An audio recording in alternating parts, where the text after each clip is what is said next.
practice primarily to give as much time as possible to Luke Day and his staff in the weight room. We needed that. That was extremely important for us, and I'm so thankful that we did. I was fired up about Luke and his staff when they came and when I hired them, and even more fired up now. They've been above and beyond anything that we as a coaching staff could have expected with what they've done with our players already, the gains that our guys have made in the weight room just in a short period of time with Luke.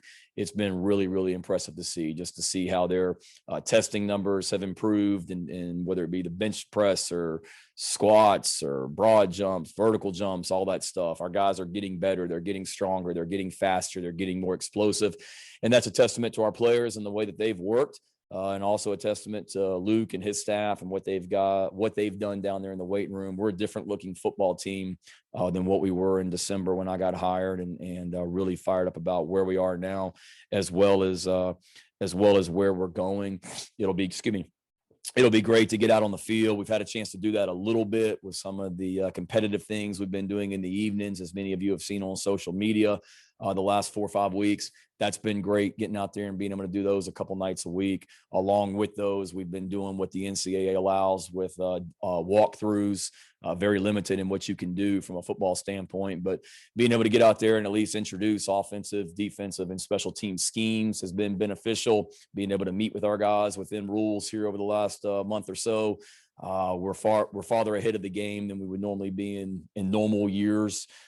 Because of what the NCAA allows us to do and the hours that are available to us in the off season to do football activities. So we're farther along. Expect us to hit the ground running on Saturday when we start practice. Obviously, day one of spring practice, we'll all be kind of learning each other and how things go and the tempo and the mentality that we want, but could not be more excited about getting out there on the field. I know our players are excited. Our coaches are excited. That's what we do. We love to be out on the grass coaching, and to finally get the opportunity to do that on Saturday morning, we can't wait. So it's been long enough. Seemed like we've been talking about it for a while. So to finally be able to get out there and get started, we're looking forward to it and looking forward to having a great spring and getting better between now and April 24th when our spring game is. So with that, I'll be glad to answer any questions. And like I said, appreciate you guys being on today.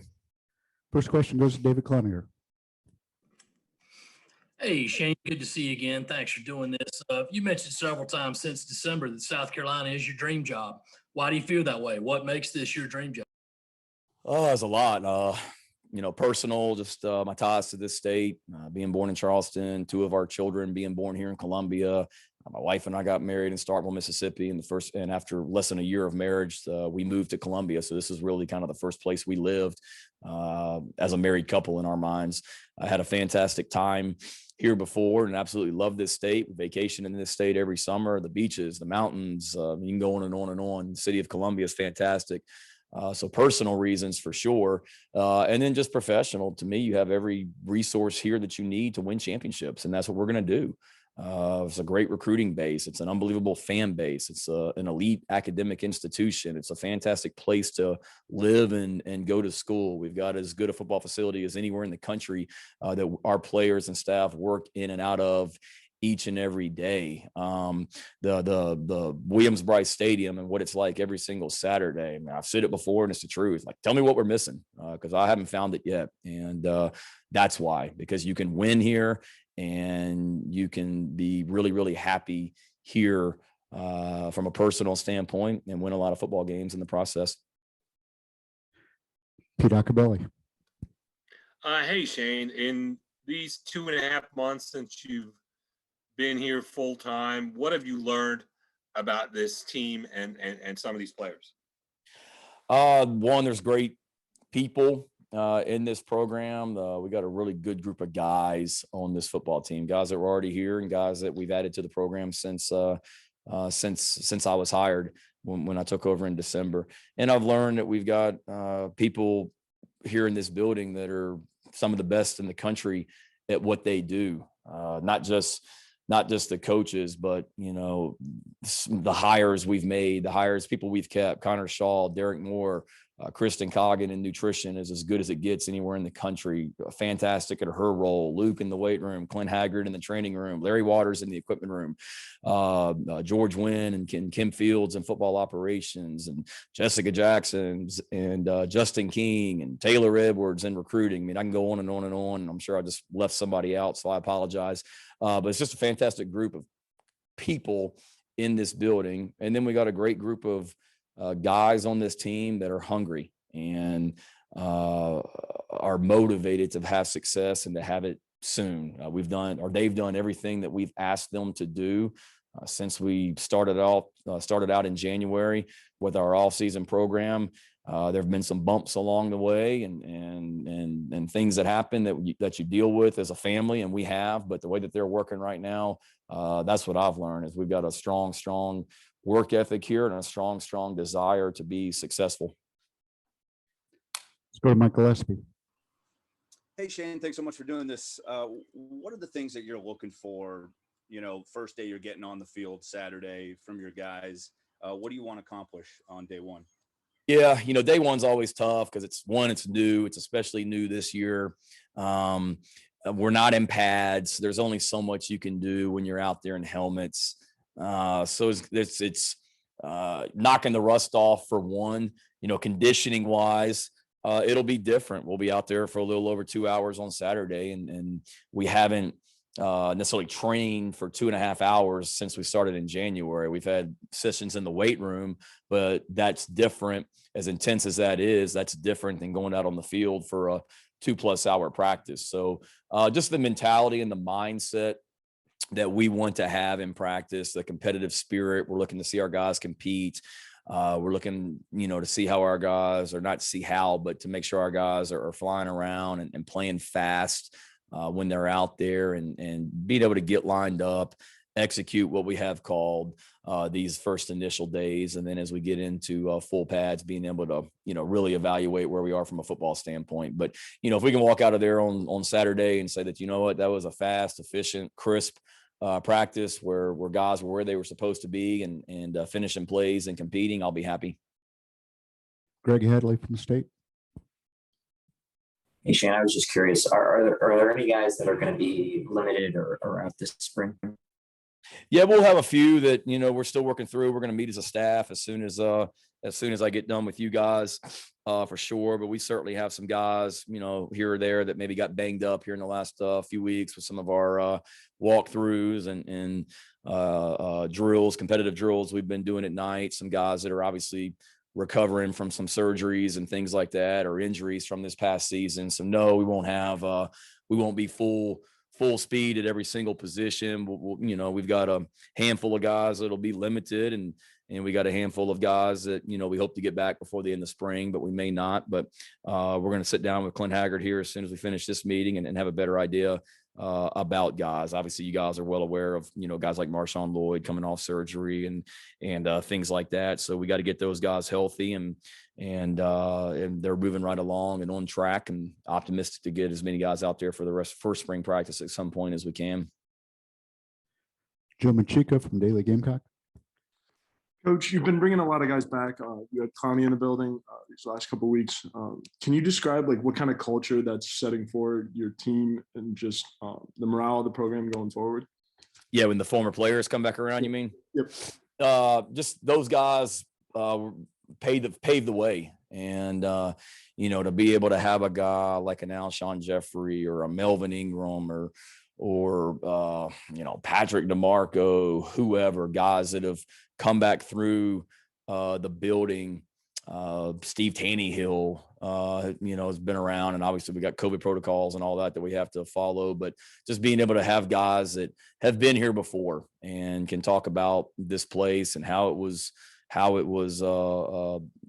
built and what they did to get it to the level. Last week in a team meeting, we had Byron Gerardo and Shaq Wilson and Connor Shaw got up and spoke to our team, not about, the glory days and all the great stuff they did, but how they did it and how they held each other accountable and what practices were like. So being able to hear from our players be able to hear from guys like that, and then see guys like Melvin and Alshon that, have played or are playing in the NFL and have been where our guys want to go, is certainly powerful. Because at the end of the day, all those guys that we're talking about, the one constant thing with all of them is they absolutely love South Carolina and what this place is about, and the people of this place, and being able to hear that from our guys is awesome. And they, I get text messages all the time from former players, Stephon Gilmore and Alshon 2 nights ago, just wanting to know what's going on and checking in and things like that as well. I've said it before, and it's the truth. I mean, this is their program, and all the guys that, came before those guys as well, from different generations. And I happen to be the head coach, but anytime you can get a former player around here, it's certainly makes a statement with our players. Mike Yuba.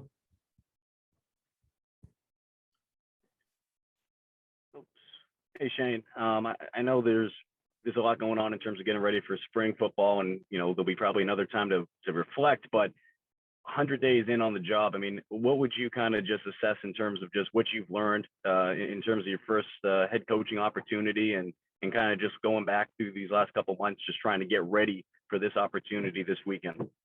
Yeah, it's been certainly been a whirlwind. I mean, there was a lot happening, as you guys know, in December and January. So certainly busy, and things coming at you every which direction. And thankful that I've got a great group of people around me here in this building that are very, very, very good at what they do, like I just talked about. And I don't know if I necessarily learned anything. It's just the enormity of every single decision that's made in this building comes across my desk, and understanding when you have to make those decisions, trusting your instinct, and gathering all information and doing what you think is best for the University of South Carolina football program going forward. So, that's been the main thing, is just, trust in gut, trust in instinct, and learning how many great people we have in this building, players and coaches, has been great. Not that I didn't already know it, but has only been reiterated in that time.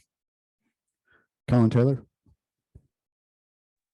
Hey, Shane, you were asked about day one on spring practice, but I'm going to kind of take an overarching thing. Just what is a successful spring practice for you? What do you want to see and learn about your team over these next 15 practices that makes you feel comfortable heading into the summer and then into training camp?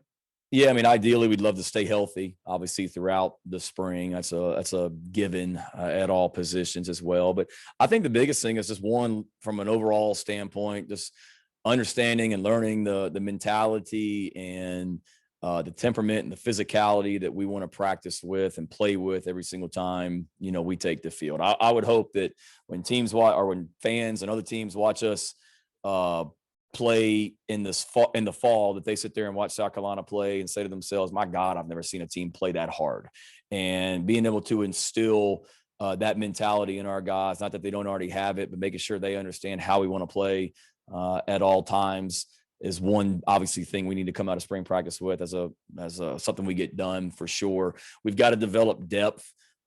You would normally in the springtime, a lot of places I've been, you would be able to work multiple groups at one time, meaning you might have, 11 on 11 going on this field, but then you might have another team period of 11 versus 11 going on the other field. And unfortunately, right now, just because of some depth issues, particularly on defense, we can't do that.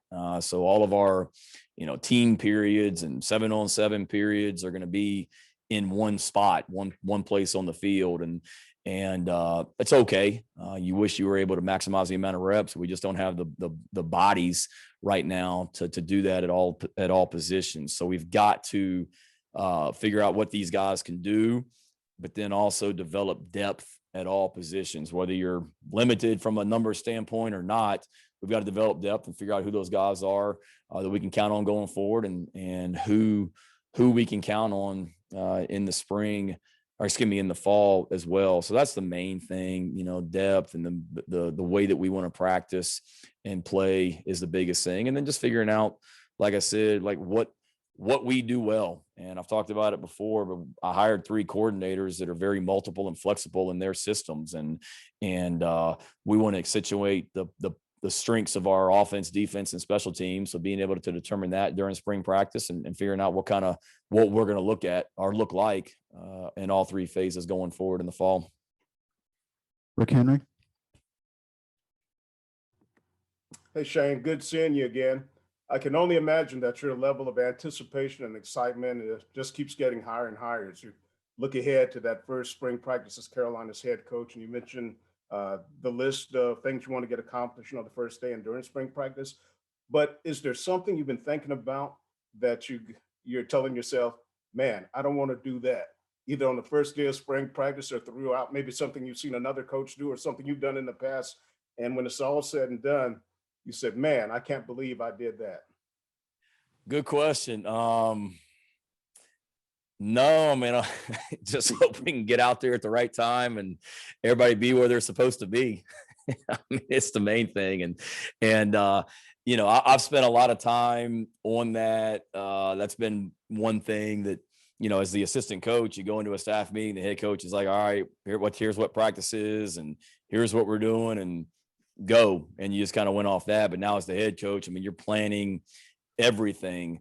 And for the last, starting probably in January, just kind of putting together what I wanted all 14 spring practices and then the spring game, obviously, to look like.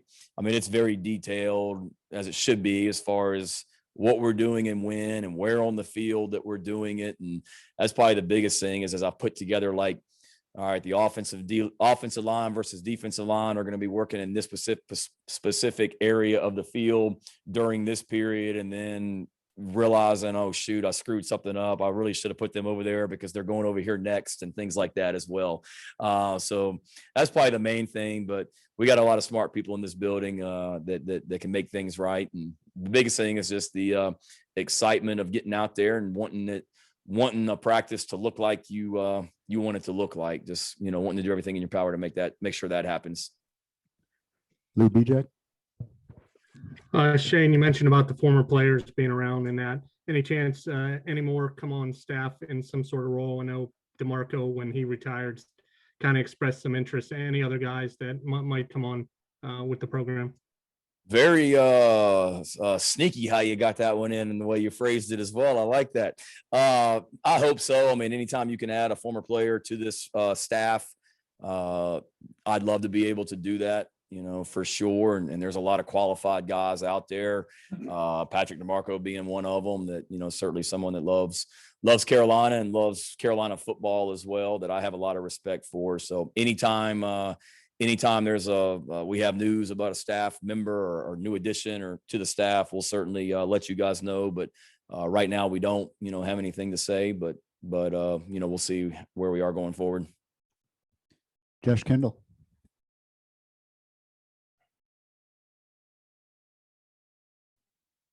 Hey, sorry. I had to get all my technical ducks in a row here. Come on, Josh, you got to lock in now. Your spring practice cranking up. You a little rusty. This is me locked in. That's the problem. So, first of all, Marshawn Lloyd, what does his progression look like? He participates in the spring game, or is that not a possibility? Is he going to be more limited than that? Where is he on that spectrum? I think we're so far away from the spring game, it would be hard to say yay or nay on him right now when something is, over a month away. But I can tell you this, I mean, he's been fantastic this offseason. I was just telling him a couple of days ago how impressed I am with him. I mean, you talk about we track everything here as any program does, but just giving our guys kind of a score each week of taking care of their business, not just in this building, but outside this building. And he's right up there at the very top of our team as far as accountability goes, just being everywhere that he's supposed to be, when he's supposed to be there, whether it be meetings, walkthroughs, class, treatment, nutrition. I mean, he's doing everything right now. So he is certainly on track and has been out there for all of our stuff that we've been doing as a team at night in a limited capacity, and excited to watch him continue to progress. And secondly, on quarterbacks, do you enter the spring with Luke Doty as your returning starter and incumbent at the position, or do you enter with a clean slate there, and how do you break up the reps? No, I think every single position is a clean slate. I mean, we weren't here last year, and we got a lot of new faces.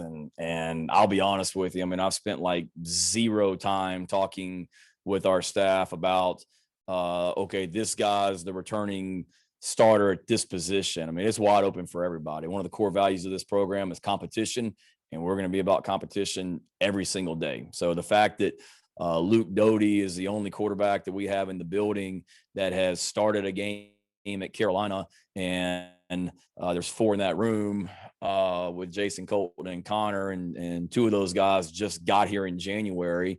Yeah, I would imagine that Luke Doty's going to go out there with the first offense on Saturday morning and take the first rep with the first offense. And then after that, it's wide open competition. So Coach Satterfield and I have spent a lot of time talking about reps and how we're rotating guys, and we're going to practice at a pace on Saturday that we're going to get a lot of reps done in practice from start to finish. So those guys will have plenty of opportunities to show what they can do, not just at the quarterback position, but at every single position that we have on the team. And do you have a philosophical thought about when you need to have a starting quarterback in theory? Would you like to have a guy who you tab the starter at the end of spring so that you can go through the offseason with a kind of a bell cow, or does that not matter? No, I think it's always good when you can. Certainly as you headed to summer workouts and the team knows that, okay, this guy's our starting quarterback, and to empower him with that leadership ability, sure. But, I think back to Georgia 2016. I think Grayson Lambert was our quarterback over there, and then he was the starting quarterback all off season, and then Jacob Eason took over shortly thereafter. And then 2017, Jacob Eason was our quarterback, and Jake Fromm took over after Jacob got hurt. I look at my experience at Oklahoma with Lincoln, and I mean, we had a quarterback competition, as crazy as it sounds. We had a quarterback competition with Kyler Murray, and then Austin Kendall from up the road in Charlotte that ended up transferring to West Virginia. That was a competition where Lincoln didn't announce a starting quarterback until literally, I think, a week before or 10 days before the first game. So certainly as you get within about a week and a half of the first game, you better have a starting quarterback name just so you can divvy up the reps properly and things like that. But I've been a part of every end of the spectrum where you've got a returning quarterback and he's the starter all season, to you have a quarterback and he ends up getting beat out, to you have a competition that's not announced until a week before the first game. So I've seen it all work. But yeah, ideally you'd have a guy, but again, I mean, after spring practice ends, we're pretty solidified on roles, but we're constantly competing because there's a whole, preseason camp at all those positions as well. Thank you. Thank you. Michael and Anna. Hey, Shane. On last year's team, there are a couple of guys who opted out, obviously due to unique circumstances with COVID and everything going on. Guys like, RJ, Roderick, and Trey Smith. And I'm just kind of curious, what's it been like, welcoming those guys back, getting them back incorporated with the program, and what have, I guess, the conversations, been like with those guys? Yeah, they've been great. I can't speak for their decisions last year and the dynamics on the team when they made the decisions that they did, but those guys were people that I met with individually, just like every single player on this team, like I've talked to you guys about. And I met with RJ and his mom in my office, and I met with Ortrey and his mom in my office. And I've had conversations, with their moms since then, and those guys as well. And we welcome them back with open arms if they wanted to be here, which they did. And they've been fantastic. I remember going into both their high schools when I was coaching at Georgia, and we were recruiting both those guys, and so have known of them obviously for a long time, and they've been great the way they've worked in the weight room and handled their business on and off the field. They've been great, and from everything I can tell, they've been the dynamic with their teammates has been awesome also. Dick Cox. Shane, with your competitions at night and your work in the weight room, what players have really maybe jumped out and got your attention, and who do you see as being your leaders going into spring practice? We got a bunch. I mean, we're trying to put our guys in as many situations to lead as possible. And I've talked to them about this. I mean, we've got we've got a lot of really good guys that have that leadership quality that we're trying to increase and put them in roles, and put all of our guys in roles. I mean, to me, you can have 100 guys that are quote unquote leaders.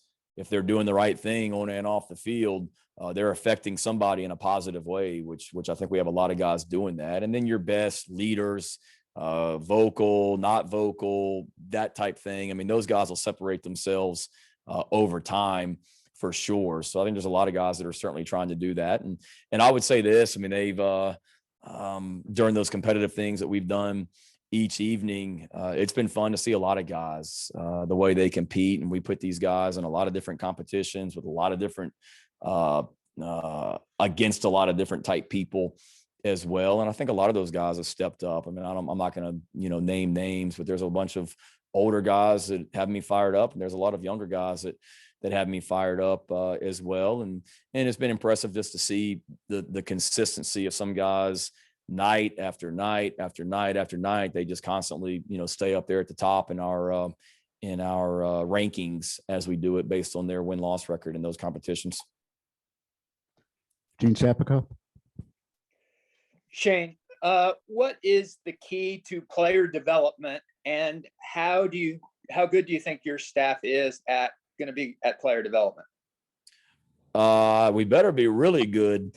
And I think we are. Like I said earlier, I mean, I think Luke Day and his staff are unbelievable as far as the physical part of developing these guys, but then just the mental and total person, everything as well. It all ties together. But it's not just going there in the weight room. It's everything. And to have Kristen Coggin and what she does for our guys in nutrition, I mean, she's unreal at how good she is at her job. And if our guys, which they are, take advantage of that, they are going to develop because of how we're able to take care of them from a nutrition standpoint.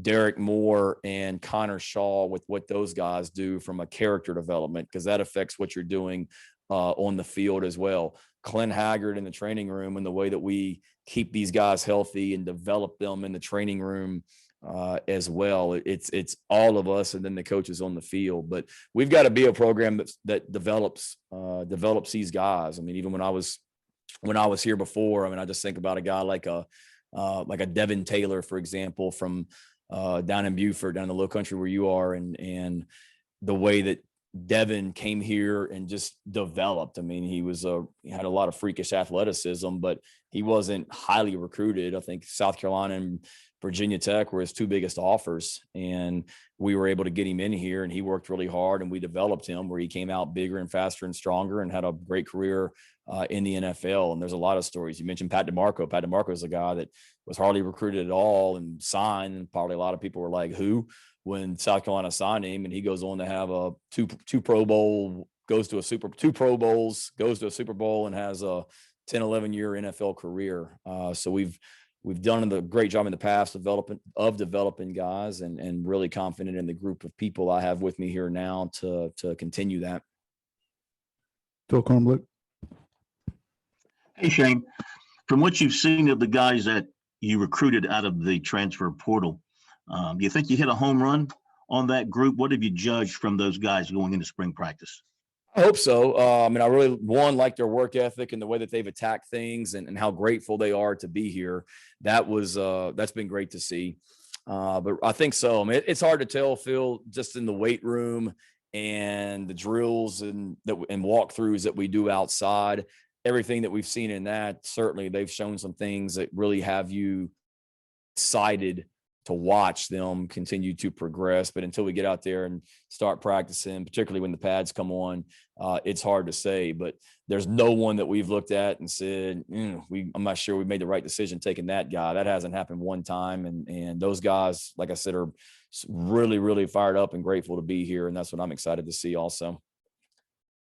Hale McGranahan. Everything okay, Phil? That's just one, my man. I didn't want to be like Josh and hog the moment. You'd love to be like me, Phil. Hale McGranahan. I think I might have a couple. First, what's your overall philosophy, just kind of generally with cross training within positions? obviously they're like offensive linemen who could play multiple spots, DB, maybe even receiver. How will you guys approach that this spring?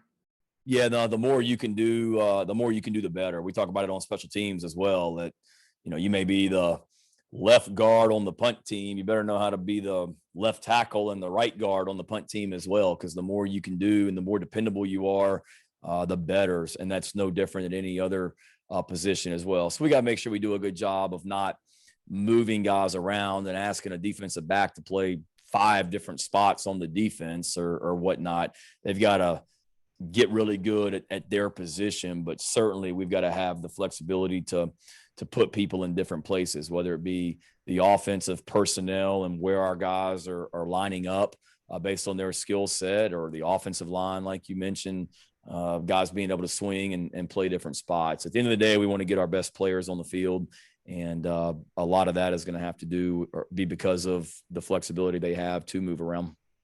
And with recruiting looking like the dead period will maybe come to an end at the end of May, is that something that you've had conversations with other coaches in the league or across the country, and what's sort of your stance on the way that's kind of looking right now? Yeah, I hope so. We've had some every couple of weeks as SEC head coaches have a Zoom meeting with Commissioner Sankey and everyone in the SEC office, and I know we're all in favor of that and hoping that everything from a COVID standpoint is under control and we're able to open this thing back up. And no one will be more excited when that happens than this program, because there is so much good going on in this building right now. So much energy, so much excitement that's happening, but there's only so much of that, or only a certain amount of that you can convey on a virtual Zoom recruiting visit with a prospect.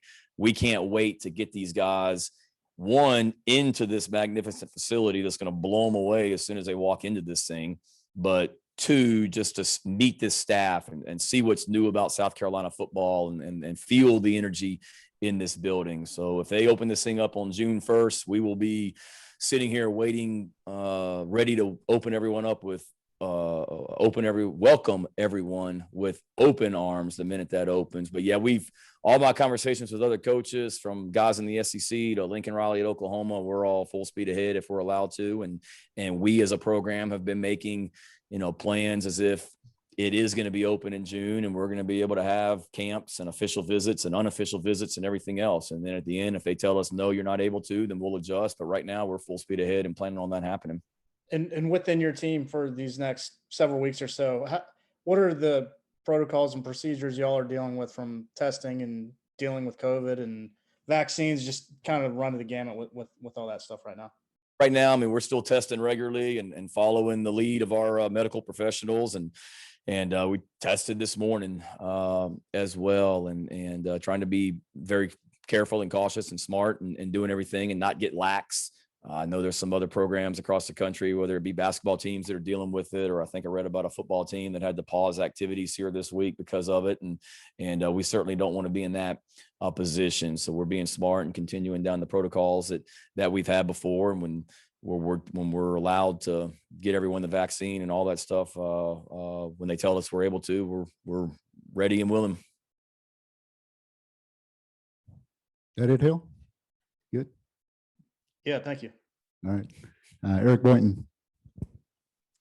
Yeah, Shane, obviously you've got a coaching staff getting used to a new roster and vice versa, but what can you and your staff do to kind of help facilitate camaraderie within the players as quickly as possible, since you've got double-digit transfers from various levels of former colleges and the new signing class and players back from last year? How can you kind of bring these guys together as a collective group? Yeah, great question. That's been a point of emphasis for us and something that we've tried to do as much as we possibly can. And it's because of COVID and whatnot, it's a little bit more difficult than maybe it would be in a normal year to get the whole team together in one setting. We had a team cookout in January up here the night before we started winter workouts, and that was great. And we've been doing, we do our team meetings in the indoor facility so we can spread out. But we've had some pretty powerful and impactful team meetings during the week, throughout the off season. It's been really good. That I think has helped foster that a little bit, and just trying to put our guys in as many situations where we're together as a team. Just other than that cookout and the team meeting, the first night we went out on that field for the competition drills, the competitive toughness, as we call it. The first night we did that, that was really the first time that the 2021 football team had been outdoors together on the football field at one time. So you guys have seen everything on social media, and the energy that wasn't fake. I mean, that was real. And that was the joy that our players felt of being out on the field competing, but being together as a team. And the team aspect of everything has been a major point of emphasis for us, for me, since I got the job and stepped in here day one. And we're trying to do everything we can to do that. And to me, there's nothing better than just being together as a team as much as we can and getting to know each other, like you said, because we do have a lot of new people. So we're trying to force our guys and in different ways to get to know each other as a group and individuals as well.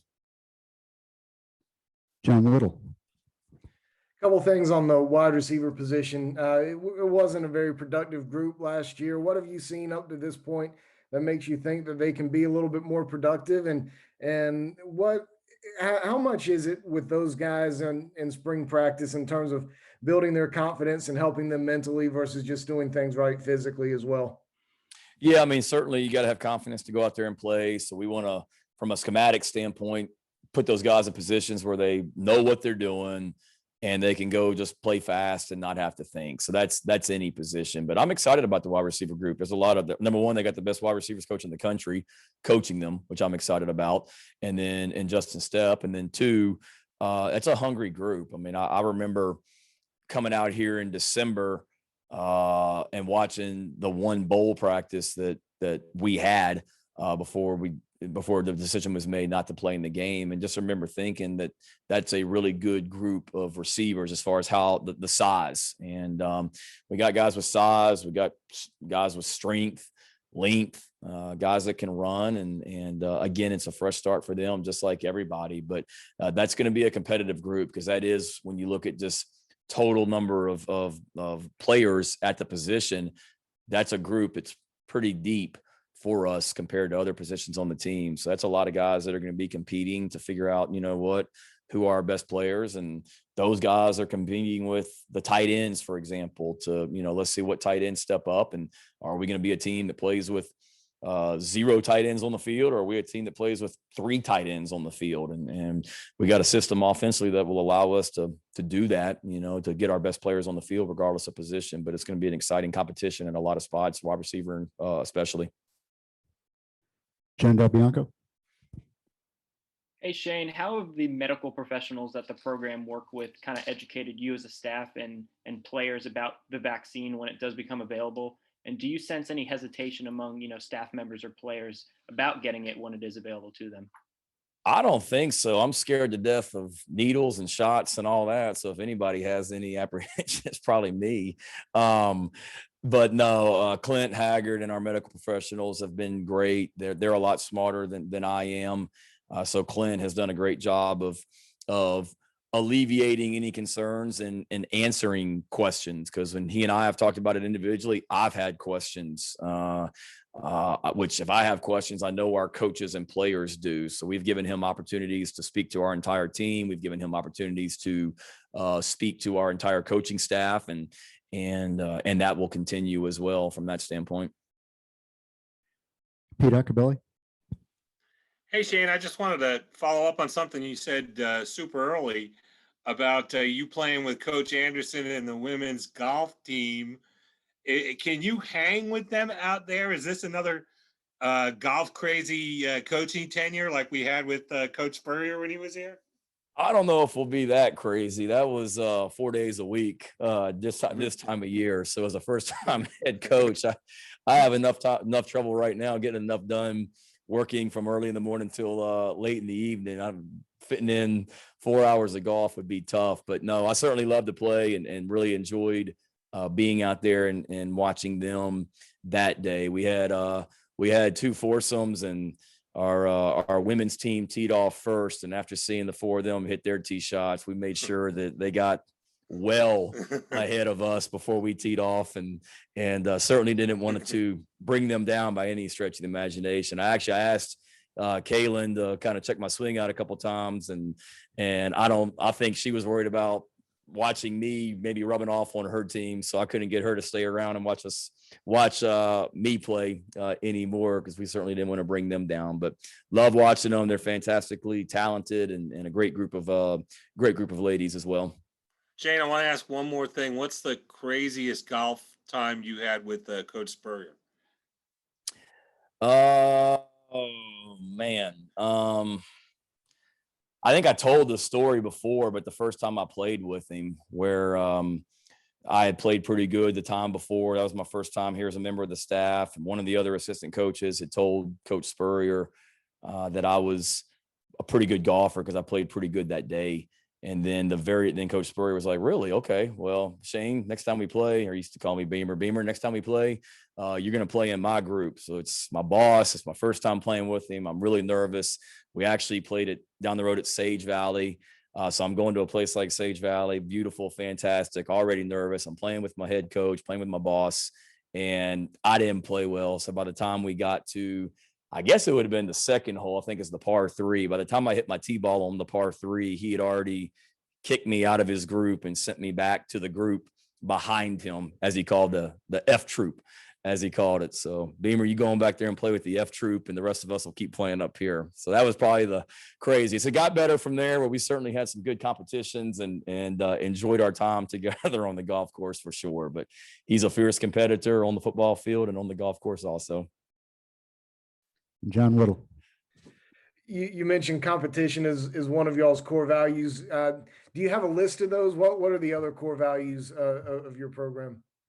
We talk about it, and I'm sorry if I haven't talked about it before, but love's a big thing for us. Loving playing football here at Carolina and loving being a part of the team. Gratitude, grateful to be here, and like as grateful as I am the coach and come in this building. We want our guys to feel that way as well. All the things that I've talked about, all of them, indirectly or directly. Positive energy is one. The positivity that we want to have, and that doesn't mean that everything's always great, because it's not gonna be, but staying positive and corrected and coaching hard and all that, to me, is being positive as well. Trust, toughness, accountability, competition, so they're all words that you hear me say all the time, but those are things that we believe in. And like Luke Day says all the time, if it's important, then you need to track it, and we try and do our best to track all of those things with our players as well, day in, day out. All right, seeing no more hands up, we will let Coach go and look forward to seeing you all Saturday morning. Yep, you got it. Thanks, guys. See you Saturday. Thanks very much. I'll send out a little info on that as well, where to go and that sort of stuff for those who want to come out. Thanks, Coach.